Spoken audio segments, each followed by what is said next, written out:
There are certain things. Businesses could collapse. Hear me. Disappointments could come. There are certain things that you didn't bargain for. I remember as Evangelist Christiana came out, to be sharing as she was acting in that drama, I was looking at her. I remember how the devil wanted to take her. She went to deliver Shalom then. And after the delivery, she was discharged. She started to fall sick. They rushed her back to the hospital. When I went to check her in the hospital, her PCV was 9%. The doctors did the dancing, and she started singing, and she started dancing. What medical science could not do, Jesus did. And do you know the reason? It's because she refused to stay down. A lot of Christians are not experiencing whatever your faith did not prevent from reaching you. Whatever your thanksgiving, your seed sowing, your giving of tithes did not prevent from reaching you, don't let it weigh you down. So what happened? You don't let it weigh you down. So what happened? Ruth and Naomi said, we are going. We are moving. I wrote here, okay, we are not yet there. We are taking it one after the other. So they moved. This part of the message is for everyone. Everyone here that wants to enjoy the switch. Understand that you must not allow what you are going through to weigh you down. Tell your neighbor again, I move. I said we move before. Now tell your neighbor, I move. Ask him, are you moving along? Now the next thing I notice, look up. Do you know that from that moment, the thing now shifts? It shifted from Naomi to Ruth. Now, write this down. God told me this thing that I want to tell you 2 weeks ago when I was to go minister in a minister's conference. Write it down the way I'm going to quote it. God determines times and seasons. I'll wait for you. God determines times and seasons. Shall I go on? And present it to us as opportunities. God determines times and seasons and present it to us as opportunities, leaving it up to us to be able to align by the quality of the choices we make.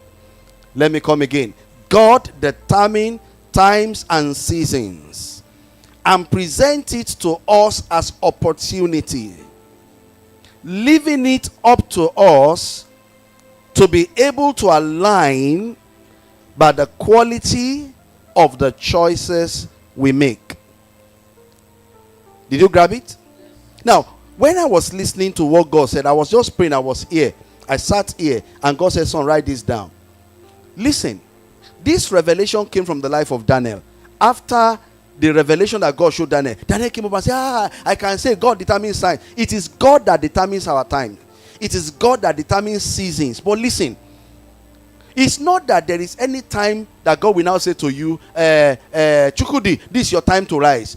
Today, they made a right choice at the season of opportunity that now made a particular season to favor them. Am I communicating? I didn't hear you. You know why I'm telling you this? Do you know that Ruth switched choices that made her to become somebody we celebrate today? Now, do you know that Ruth later got married, gave birth to Obed? Obed became the father of Jesse. Jesse became the father of David. Do you understand? Now we can say Ruth is part of the genealogy of Christ, but she made four choices.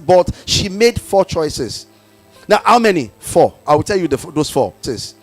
Now, how many? 4. I will tell you those 4. Now, those 4 choices she made was what made her align with the opportunity that God presented to her. You too, that miracle you are trusting God for will come in form of opportunity. But for you to align, you align by the kind of choices you make. Now, when God taught me this, I said, one soldier woman wants to sell a land. One major Ogunjimi And as they mentioned it to my hearing, around that with a tithe of 200,000. Am I saying God will he determines times and seasons, but brings it before us in form of open seasons, but brings it before us in form of opportunities, allowing us to align by the quality of choices we make. So let's look at Ruth so that we can learn from the switch. She switched. Now, what was the first right decision she made? A choice decision she made. A choice to choose Naomi as her mentor. To choose Naomi as her mentor. She switched from being a daughter-in-law to becoming a protégé. I come again. She switched from being a daughter-in-law to become a mentee. A mentee. A mentee.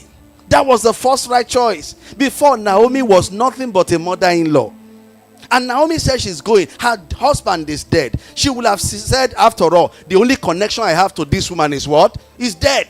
After all, the only connection I have to this woman is what? Is dead. Am I communicating? Let me go back to my people the way Oprah is going back to her people.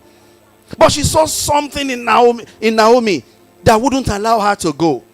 That's why I want to tell everybody here listening to me. Do you want a switch for change? Choose to submit for mentorship. I come again. Choose to submit for mentorship. I come again. Choose to submit for So many of you come to church, but no matter what the pastor preach, you've made up your mind what you want to do. So the pastor's message will not change you in any way. You heard Pastor Mr. Boda yesterday saying that the switch can take place by the prophesying of your man of God. Hello? So many of you have made up your mind. Nǹkan tó bá wù kàn sọ, ìwàásù tó bá wù kàn wá iná, kàn wá àrá, ntí máa ṣe èmi ti mọ̀.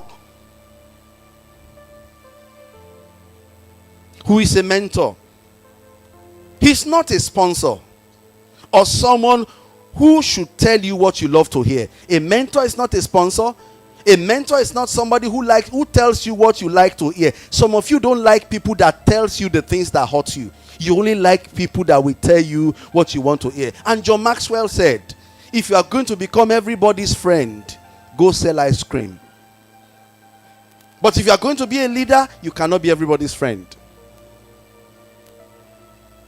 Am I communicating?